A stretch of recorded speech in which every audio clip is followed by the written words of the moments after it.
اعوذ باللہ من الشیطان الرجیم بسم اللہ الرحمن الرحیم۔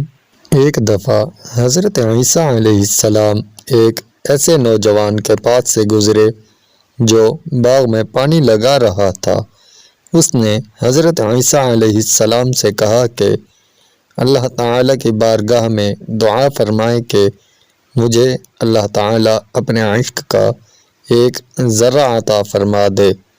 حضرت عیسیٰ علیہ السلام نے فرمایا کہ ایک ذرہ تو بہت ہے، تم اس کو برداشت کرنے کی طاقت نہیں رکھتے۔ اس نوجوان نے کہا کہ صرف نصف ذرہ ہی عطا فرما دے۔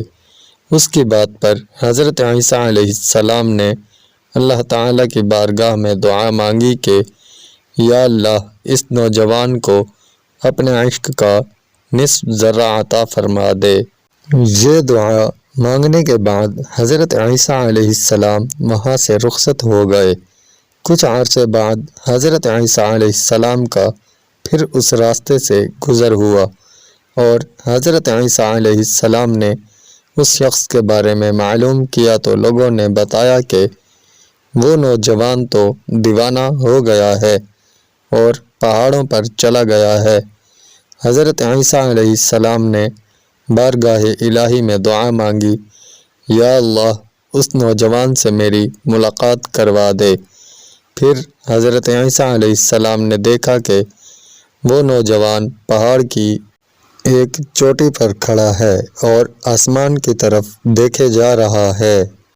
حضرت عیسیٰ علیہ السلام نے اس نوجوان کو سلام کیا مگر اس نوجوان نے جواب نہ دیا۔ حضرت عیسیٰ علیہ السلام نے اس نوجوان سے فرمایا کہ تم مجھے نہیں جانتے، میں عیسیٰ علیہ السلام ہوں۔ اللہ تعالیٰ کی بارگاہ سے حضرت عیسیٰ علیہ السلام پر وحی نازل ہوئی کہ اے عیسیٰ علیہ السلام، جس کے دل میں میری محبت کا نصف ذرہ بھی موجود ہو وہ کس طرح انسانوں کی بات سن سکتا ہے؟ مجھے قسم ہے اپنی عزت اور جلال کی، اگر اس کو آرے سے چیر کر اس کے 2 ٹکڑے بھی کر دیے جائیں تو بھی اسے احساس تک نہیں ہوگا۔ اگر ویڈیو اچھی لگی ہو تو لائک، کمنٹ اور شیئر کریں۔ مزید ایسی ویڈیوز کے لیے ہمارے چینل کو ضرور سبسکرائب کریں۔ شکریہ۔